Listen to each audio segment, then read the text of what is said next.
How to block AliExpress emails.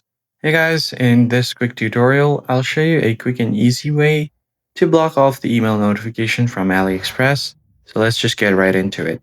First thing you have to do is open up AliExpress and just make sure that you are logged into your account.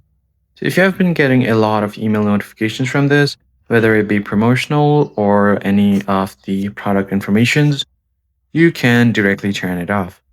Access your account section at the bottom right corner of your screen.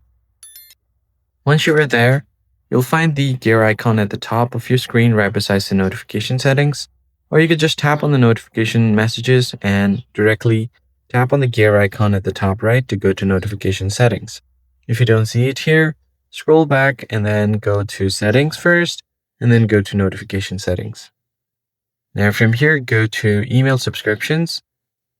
So all you have to do is turn off all of these email subscription and click on unsubscribe. Now tap on yes. So what happens is you will no longer receive order updates and you'll lose the access to important tracking emails such as package pickups information as well. So if you want to keep the orders one on and want to turn off other messages like account notices and alerts for unread messages, you can turn it off, as well as the promotional emails. So just tap on it to turn it off. You can go to push notification and then turn off these promotional notification or coins or interaction messages as well. So that's how you basically block emails from AliExpress. If you found the tutorial helpful, be sure to like the video down below and subscribe. I'll catch you on the next one.